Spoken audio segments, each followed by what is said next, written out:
समझी? तो जैसी गरीब और काली कलूटी आगे नहीं, वहाँ पीछे वाले बेंच पर बैठती हुई अच्छी लगती है, समझी?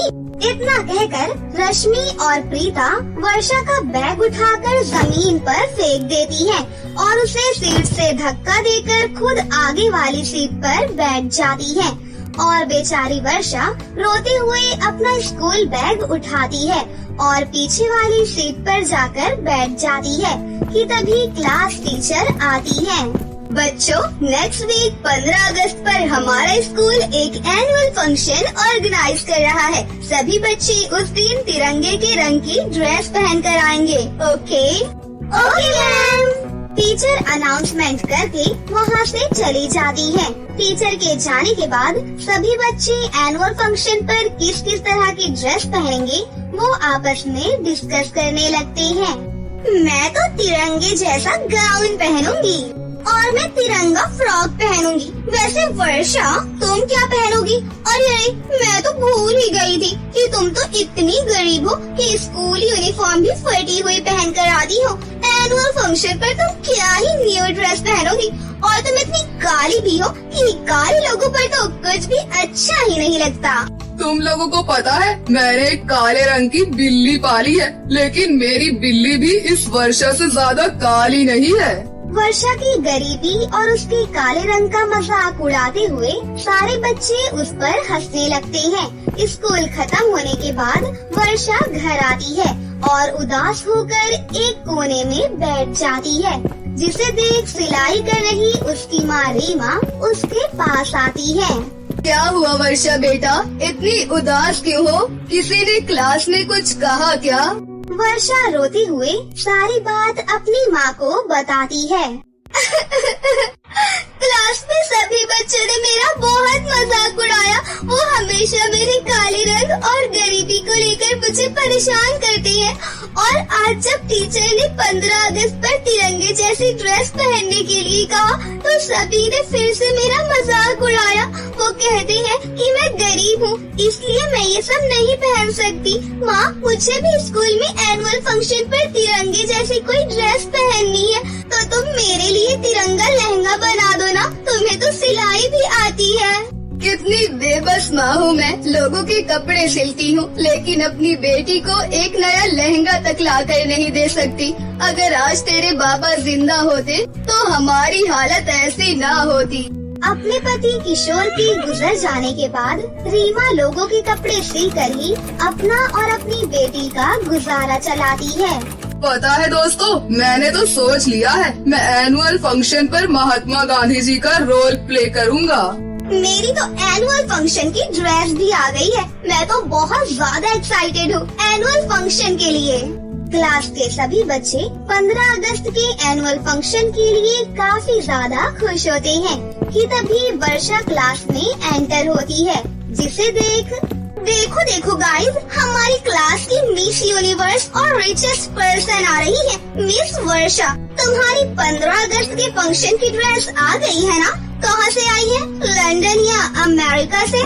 लंदन और अमेरिका से तो नहीं, लेकिन मेरी मम्मी 15 अगस्त के एनुअल फंक्शन के लिए खुद मेरे लिए तिरंगा लहंगा बनाएंगी। क्या तिरंगा लहंगा? ठीक है, हम भी देखते हैं कि फंक्शन में किसकी ड्रेस सबसे अच्छी होगी। स्कूल खत्म होने के बाद वर्षा जल्दी से घर जाती है और फिर से अपनी माँ से तिरंगा लहंगा बनाने की जिद करने लगती है। माँ, अब 15 अगस्त के एनुअल फंक्शन के लिए सिर्फ एक हफ्ता रह गया है, लेकिन आपने अभी तक मेरा तिरंगा लहंगा नहीं बनाया है। कब बनाओगी माँ?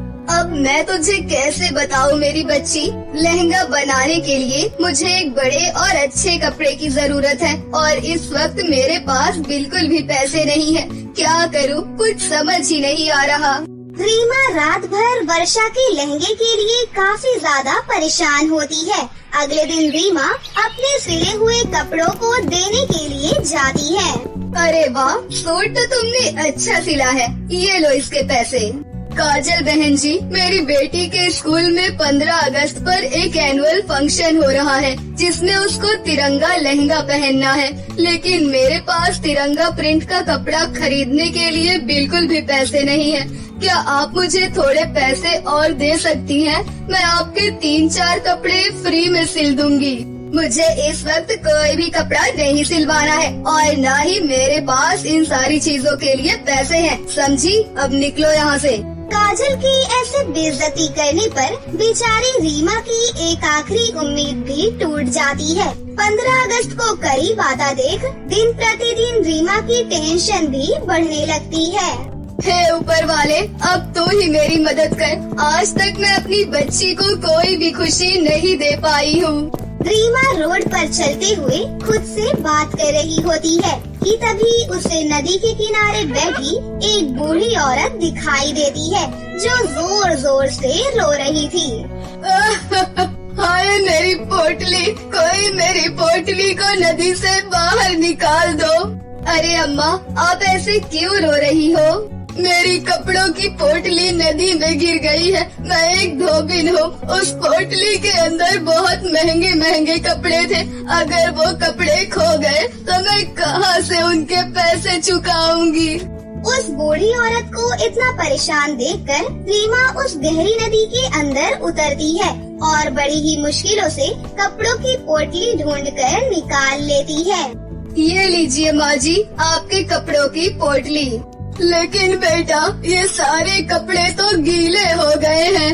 माँ जी, आप फिक्र मत करिए, ये सारे कपड़े मैं यहाँ इस पेड़ की डाली पर सुखा देती हूँ। थोड़ी देर में धूप में सारे कपड़े सूख जाएंगे।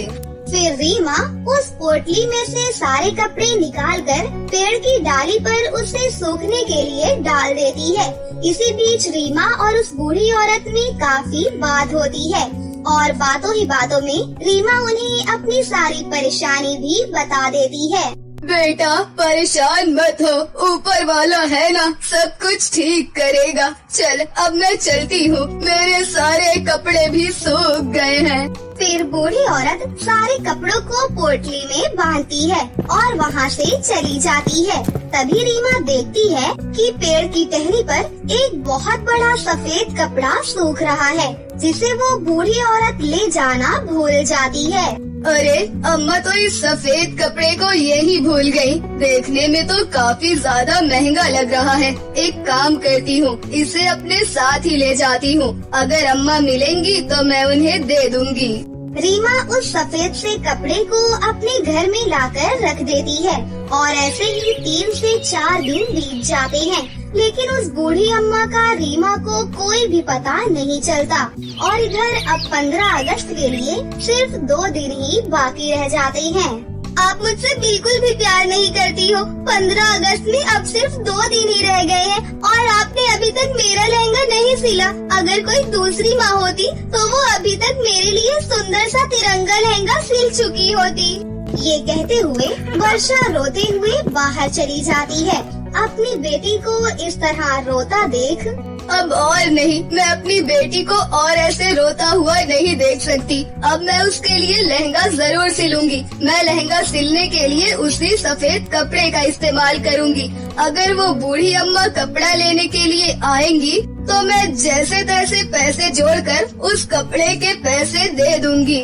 रीमा अब उस कपड़े को लेती है और अपने आंगन में उगी घास, पत्तियों और नारंगी रंग के फूलों को अच्छे से पीस लेती है और उस सफेद कपड़े पर उन रंगों को लगाकर उस सफेद कपड़े को तिरंगा जैसा बना देती है। बस अब इसके सूखने का इंतजार है। इसके सूखते ही इससे अपनी बेटी के लिए सुंदर सा तिरंगा लहंगा सिलूंगी। कपड़े के रंग सूखने के बाद रीमा रात भर जागकर उस कपड़े से अपनी बेटी के लिए एक सुंदर सा तिरंगा लहंगा सिलती है। वर्षा बेटा, ये देखो मैंने तुम्हारे लिए तिरंगा लहंगा सिल दिया है। अब जाओ और इसे जल्दी से पहन कर आओ। वर्षा जल्दी से उस तिरंगा लहंगे को पहनकर तैयार हो जाती है। माँ, ये तिरंगा लहंगा तो बहुत ज्यादा सुंदर लग रहा है। वर्षा उस तिरंगे लहंगे को पहनकर खुशी के मारे गोल गोल घूमने लगती है कि तभी उस तिरंगा लहंगे के अंदर से एक सुनहरी रोशनी निकलती है और देखते ही देखते वर्षा एक सुंदर और गोरी बच्ची में बदल जाती है, जिसे देख रीमा ये क्या हुआ? मेरी बेटी का रंग काले से गोरा कैसे हो गया? माँ, मैं तो इतनी काली थी, लेकिन अचानक से मैं इतनी सुंदर कैसे हो गई माँ?